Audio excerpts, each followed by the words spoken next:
Le téléphone sonna dans la nuit parisienne, déchirant le silence de l'hôpital Saint-Louis comme un cri d'agonie.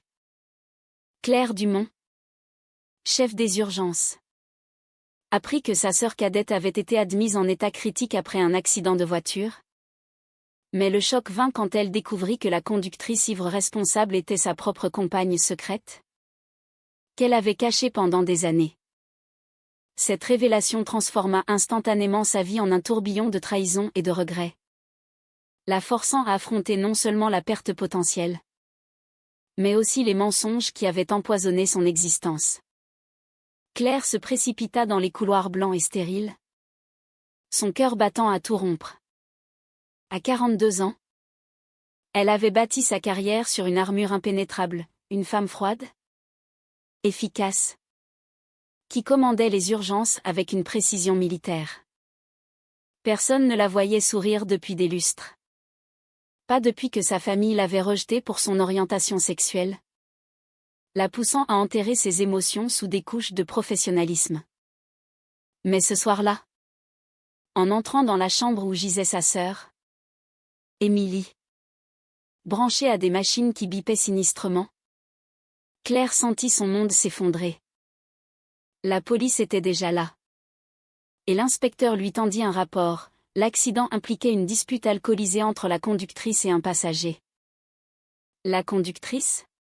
Isabelle. La femme avec qui Claire entretenait une relation clandestine depuis 3 ans. Isabelle. Qui avait promis de changer. De quitter son mariage hétéro pour elle. Au lieu de cela, elle avait tout détruit. Sophie Laurent, la nouvelle interne de 28 ans, arriva en courant, essoufflée, son badge encore luisant de fraîcheur.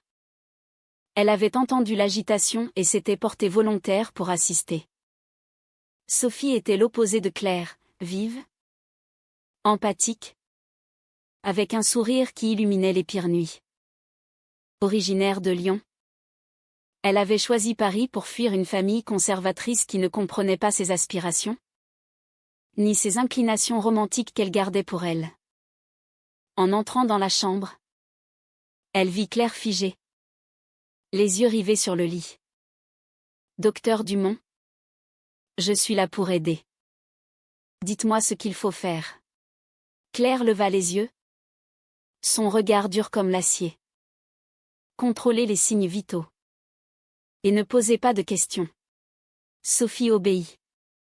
Mais elle remarqua les tremblements subtils dans les mains de sa supérieure. Pour la première fois, elle vit une faille dans l'armure de la « Reine des Glaces », comme on la surnommait dans les couloirs.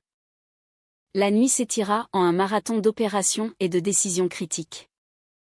Émilie était stable, mais dans le coma. Isabelle, quant à elle, fut arrêtée pour conduite en état d'ivresse. Claire dut signer des papiers en tant que responsable médicale, tout en masquant son lien personnel avec l'accusé. À l'aube, épuisée, elle s'assit dans son bureau, la tête entre les mains. Sophie frappa doucement à la porte. « Je vous ai apporté un café. Vous en avez besoin. » Claire accepta, surprise par ce geste. Elles parlèrent brièvement, de la pression des urgences, de la solitude du métier. Pour la première fois en des années, un sourire fugace effleura les lèvres de Claire. Sophie le remarqua. Et quelque chose en elle s'éveilla, une curiosité. Une connexion inattendue. Les jours suivants furent un tourbillon. Claire affronta sa famille, ses parents, catholiques traditionnalistes de la banlieue parisienne, vinrent à l'hôpital.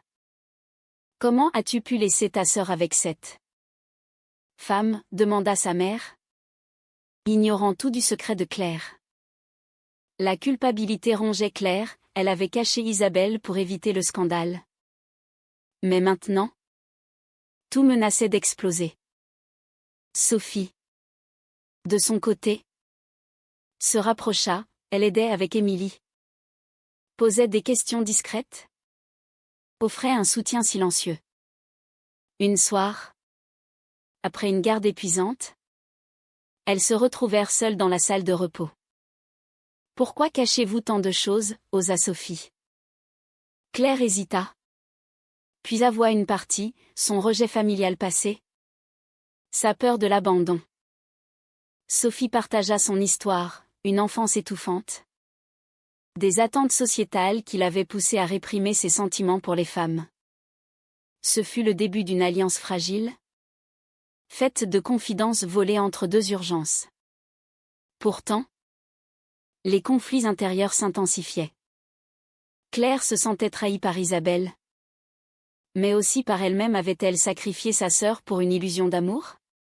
Sophie, attirée par la vulnérabilité de Claire, luttait contre ses propres doutes. Était-ce professionnel ? Ou plus, la société française, malgré ses progrès, portait encore des jugements subtils sur les relations homosexuelles, surtout dans un milieu médical conservateur. Claire reçut un appel de son père. « Si tu as des secrets comme ta sœur ?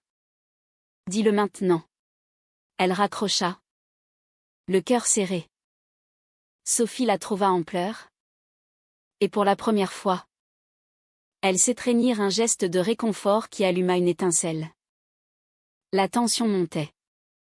Isabelle, libérée sous caution, contacta Claire. « C'était un accident. Pardonne-moi. » Mais Claire refusa, choisissant de rompre. Cela libéra un espace en elle, mais aussi une peur. Et si l'amour vrai n'existait pas ? Sophie, sentant cette ouverture, proposa un café hors de l'hôpital. Elles se promenèrent le long de la Seine, parlant de rêves brisés et d'espoirs renaissants. Claire rit à une blague de Sophie, un vrai rire franc. Sophie en fut émue. Mais au retour, un collègue les vit ensemble, et les rumeurs commencèrent à circuler. Claire paniqua, sa carrière, sa famille. Tout était en jeu. Les rumeurs enflèrent comme une tempête dans les couloirs de l'hôpital. Claire, habituée à diriger avec une main de fer, se surprit à surveiller les regards en coin de ses collègues. À 42 ans, elle avait gravi les échelons en ignorant les ragots. Mais cette fois, c'était personnel. Sophie, avec son optimisme juvénile, tentait de la rassurer. « Ce n'est rien. Juste des commérages. » Mais Claire savait mieux, dans le monde médical parisien, où les traditions pesaient encore lourd, une relation lesbienne pouvait ruiner une réputation.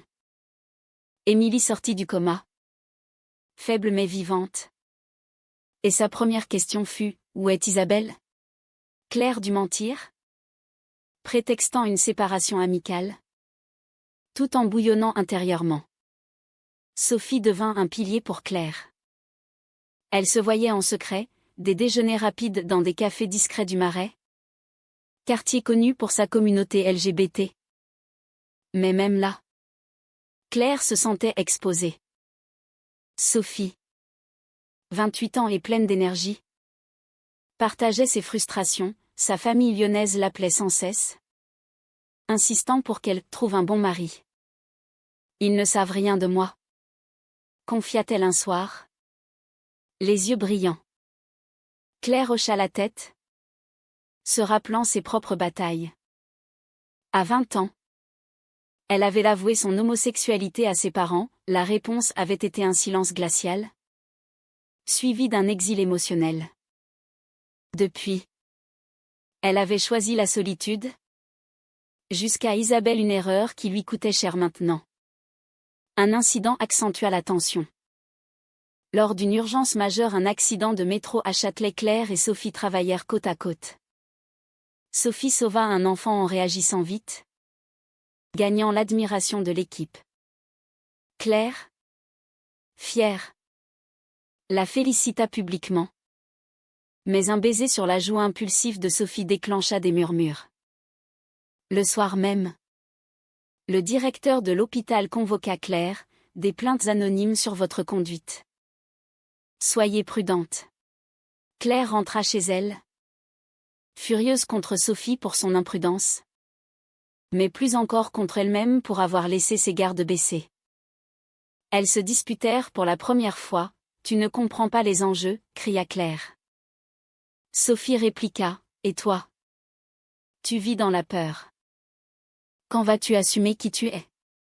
La réconciliation vint lentement.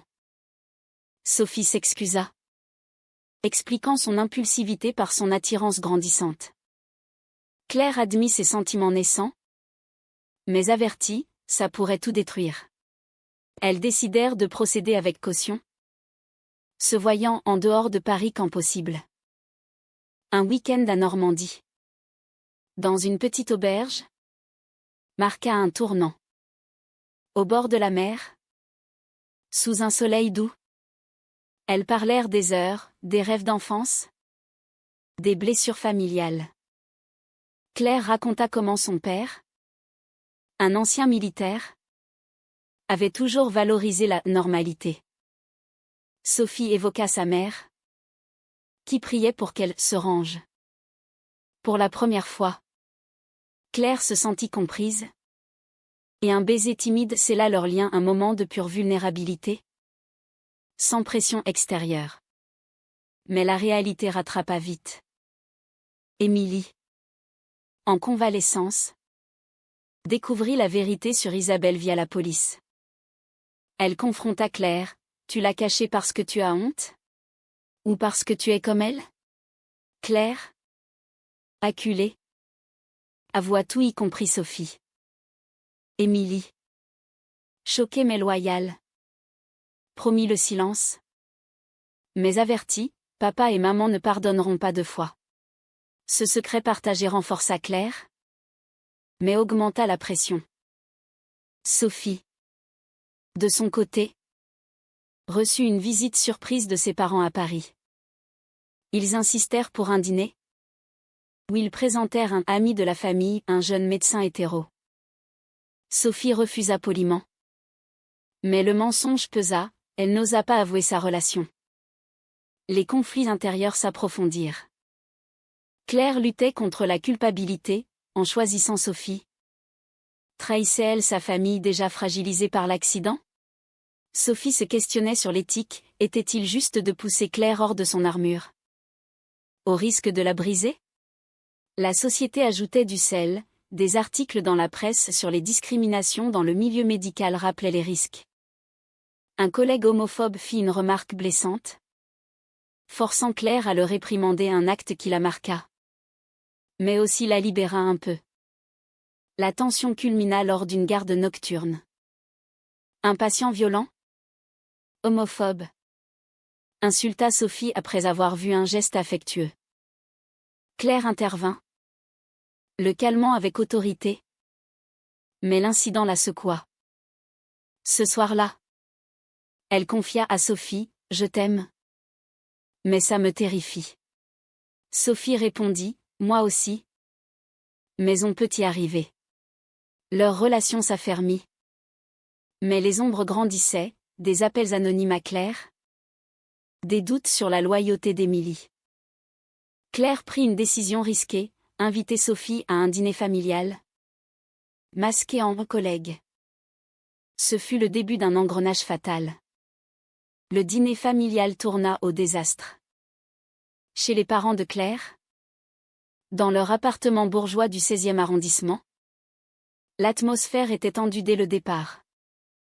Sophie, présentée comme une interne prometteuse, fit de son mieux pour charmer, compliments sur la cuisine, questions polies sur la retraite du père. Mais Émilie, encore faible, lâcha une gaffe, « Sophie est plus qu'une collègue, n'est-ce pas ?» Le silence tomba comme une lame. Le père de Claire, un homme rigide de 70 ans, fronça les sourcils, « Qu'est-ce que ça veut dire ?» Claire, paniquée, nia. Mais sa mère perçut la vérité. « Pas encore ça, » murmura-t-elle, rappelant le rejet passé. Sophie quitta la soirée humiliée. Et Claire la suivit, laissant sa famille en miettes. Cette confrontation raviva les blessures. Claire passa la nuit à ruminer, avait-elle sacrifié sa famille pour un amour naissant? Le lendemain, son père appela, choisit, tas vie ou nous. Claire raccrocha. Dévastée. Sophie, blessée, questionna leur relation, suis-je juste un secret de plus? Elles se réconcilièrent dans un parc, sous la pluie, jurant de se battre. Mais les doutes persistaient. À l'hôpital, les rumeurs s'amplifièrent, un collègue jaloux rapporta l'incident au directeur, suggérant un conflit d'intérêts. Claire fut mise en garde, votre poste est en jeu si ça dégénère. Sophie affronta ses propres démons. Ses parents, de retour à Lyon, envoyèrent des messages insistants, reviens à la maison. On t'aidera à te stabiliser. Elle leur avoua enfin par téléphone, je suis lesbienne. Et j'aime quelqu'un. La réponse fut un silence, suivi de larmes maternelles et de colère paternelle, c'est une phase. Rentre. On en parlera. Sophie refusa. Mais le rejet la brisa. Elle confia à Claire, j'ai tout perdu pour toi. Claire, touchée, promit soutien. Mais intérieurement, elle se sentait responsable, un poids moral écrasant. Les maux haussés s'intensifièrent. Lors d'une urgence, Claire dut choisir entre sauver un patient et assister Sophie en difficulté. Elle opta pour le patient, laissant Sophie gérer seule une décision logique. Mais qui blessa Sophie, tu priorises toujours le travail. Cela révéla les fissures, Claire, formatée par des années de répression, luttait pour équilibrer amour et devoir. La société ajoutait la pression, un débat télévisé sur les droits LGBT en France rappela les avancées, mais aussi les résistances dans les institutions. Claire lut un article sur des médecins discriminés, se voyant en eux. Un trahison inattendue vint d'Émilie. Sous pression familiale, elle révéla tout aux parents, Claire est avec Sophie. Le père débarqua à l'hôpital, confrontant Claire publiquement, tu déshonores la famille. L'altercation fut vue par des collègues, amplifiant les rumeurs. Claire, furieuse contre Émilie, la confronta, pourquoi m'as-tu trahi? Émilie pleura, pour te sauver de toi-même. Ce fut un coup dur, forçant Claire à questionner ses liens familiaux, valait-il le sacrifice de son bonheur? Sophie, solidaire, proposa une échappée, un voyage à Provence pour réfléchir. Là, loin de Paris, elles explorèrent leurs sentiments. Sophie avoua, je t'ai fait sourire la première fois. Mais maintenant, je veux te faire vivre. Claire, émue, s'ouvrit, tu es ma lumière. Mais au retour, la réalité frappa, le directeur convoqua Claire pour une enquête interne sur conduite inappropriée. Sophie fut interrogée séparément, forçant un choix, nier ou assumer. Elle choisit d'assumer, risquant sa carrière naissante. Les dommages collatéraux s'accumulèrent.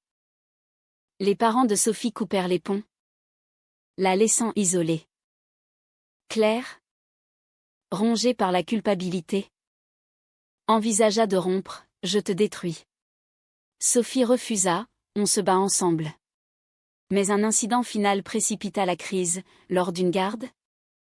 Un patient mourut sous les yeux de Claire, distraite par les soucis personnels. Elle s'accusa, mon amour me rend faible. Sophie la réconforta. Mais le doute s'installa, était-ce le prix à payer? L'enquête interne s'ouvrit comme un procès. Claire, assise face au comité, défendit sa vie privée, ma relation n'affecte pas mon travail. Mais des témoignages anonymes probablement du collègue jaloux peignirent un tableau de favoritisme.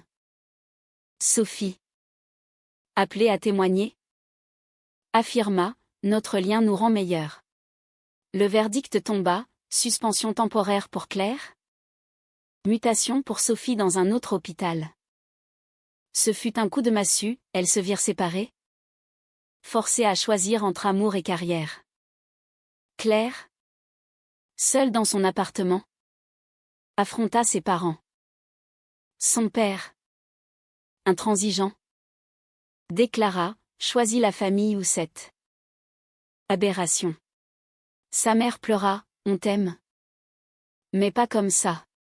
Claire, pour la première fois, riposta, c'est qui je suis. Acceptez-le ou perdez-moi. Elle quitta la maison. Le cœur lourd, réalisant le prix de l'authenticité, l'isolement familial. Émilie, regrettant sa trahison, tenta de réconcilier, j'ai eu tort. Soutiens-toi. Mais le mal était fait, Claire se sentait trahie par tous.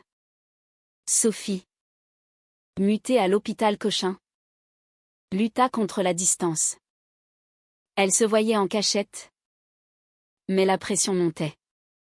Sophie reçut des appels harcelants de collègues anciens, la traitant de « perturbatrice ». Elle questionna, vaut-il la peine de tout perdre? Claire, suspendue, passa ses jours à réfléchir, ses choix passés cachés Isabelle. Réprimer ses émotions l'avait menée ici. Un thérapeute, consulté en secret, l'aida à explorer ses conflits intérieurs. L'amour n'est pas une faiblesse. Mais le déni l'est. Un rebondissement dramatique survint. Isabelle, sortie de prison, contacta Claire, je sais pour Sophie. Laisse-moi t'aider à arranger les choses. Claire refusa. Mais Isabelle révéla un secret, elle avait des preuves contre le collègue jaloux, qui l'avait encouragé à l'accident pour des raisons personnelles. C'était une manipulation tordue. Claire, choquée, confronta le collègue avec ses preuves, forçant sa démission. Cela allégea l'enquête. Mais le dommage était irréparable, la réputation de Claire était ternie. Sophie, de son côté, affronta un dilemme moral. Son nouveau chef, conservateur, fit des remarques homophobes. Elle le dénonça, risquant sa place, mais gagna le respect de l'équipe. Cela la renforça, je ne me cacherai plus. Elle appela ses parents, acceptez-moi ou oubliez-moi. La réponse fut mitigée, sa mère promit d'essayer. Son père resta silencieux. Le prix était haut, solitude temporaire, mais liberté. La tension atteignit son pic lors d'une crise médicale majeure, une épidémie grippale surchargeant les hôpitaux. Claire, rappelée en urgence, et Sophie, volontaire, se retrouvèrent ensemble. Dans le chaos, elles sauvèrent des vies côte à côte, prouvant leur valeur. Mais un moment critique, impatient, ami du père de Claire, reconnut Sophie et alerta la famille. Le père débarqua, exigeant que Claire rompe. Devant tous, Claire déclara, je l'aime. C'est fini les mensonges. Le père partit, furieux, coupant les ponts. Ce choix libéra Claire, mais la blessa profondément. Sophie, émue, promit éternité.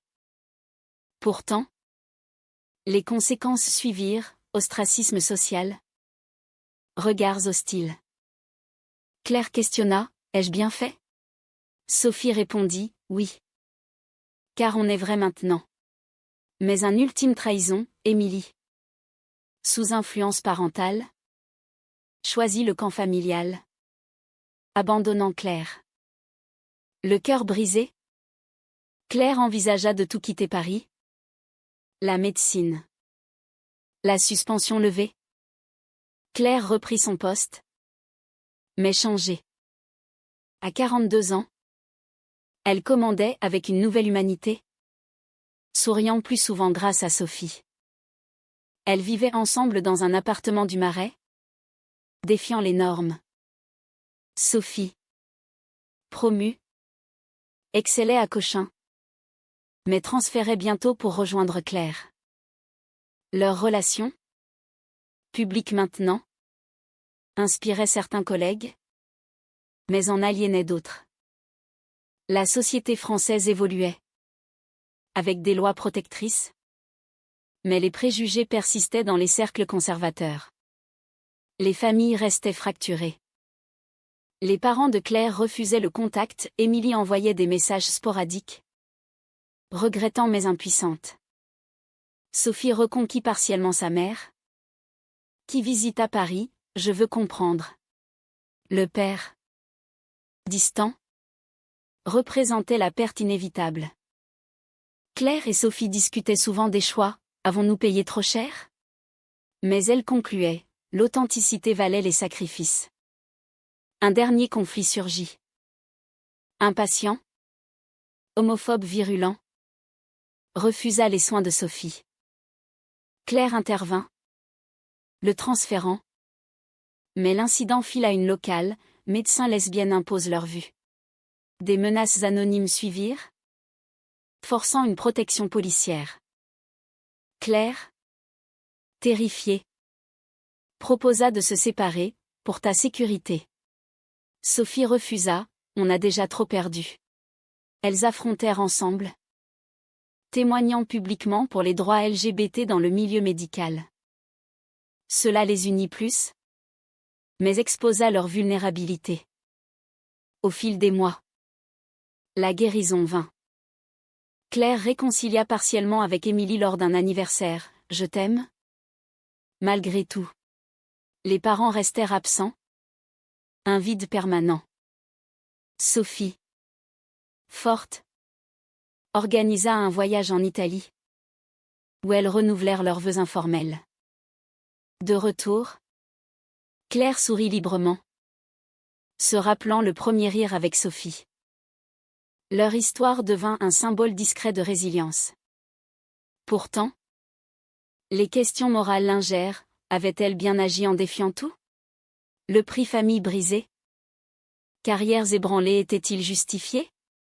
Claire, un soir, posa la question à Sophie, était-ce le bon choix? Sophie sourit, oui. Car on est libre. Et vous? Lecteur?